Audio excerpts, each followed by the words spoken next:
Hi guys, welcome back to our channel. ఈ వీడియోలో మనం వార్ 2 నుంచి ఒక అప్డేట్ అయితే వచ్చింది. సో దాని గురించి అయితే ఖచ్చితంగా మాట్లాడుకోవాలి. Let's get in to the video. ఇక వార్ 2 మూవీ నుంచి వచ్చిన అప్డేట్ ఏంటంటే ఎన్టీఆర్ గారు ఇంకా హృతిక్ రోషన్ గారంట 500 మంది డాన్సర్లతో డ్యాన్స్ చేయబోతున్నారంట ఇద్దరు కలిసి.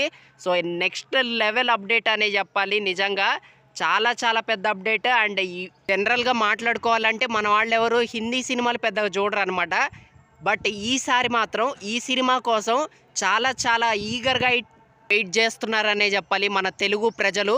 సో నిజంగా చాలా చాలా పెద్ద విషయం. ఎన్టీఆర్ గారు యాక్టింగ్ చేస్తున్నారు కదా, సో ఆ మాత్రం అంచనాలు అయితే ఖచ్చితంగా ఉంటాయనే చెప్పాలి.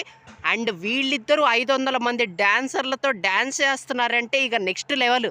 ఇద్దరు నెంబర్ 1 అనే చెప్పాలి. ఒకళ్ళు ఎక్కువ ఒకళ్ళు తక్కువ అని కాదు, ఇద్దరు టాప్ డాన్సర్స్ అనమాట. సో ఖచ్చితంగా ఇది ఒకవేళ తెలుగులో రిలీజ్ అయితే మాత్రం నెక్స్ట్ లెవెల్ విజిల్స్ అయితే పడతాయి ఈ సినిమాకి. ఎందుకంటే వీళ్ళిద్దరూ డ్యాన్స్ చేస్తుంటే నెక్స్ట్ లెవెల్ క్రేజ్ అయితే ఉంటుంది. అండ్ వీళ్ళిద్దరు యాక్టింగ్ కోసం కూడా చాలామంది వెయిటింగ్ అనమాట. సో మరి వాటు యాక్షన్ సీన్స్ ఎక్కువ ఉంటాయని బయట బాగా న్యూస్ వైరల్ అవుతుంది. సో మరి చూద్దాము. 500 మంది డాన్సర్లతో వీళ్ళిద్దరూ డ్యాన్స్ వేస్తే మాత్రం ఇక నెక్స్ట్ లెవెల్ అంతే.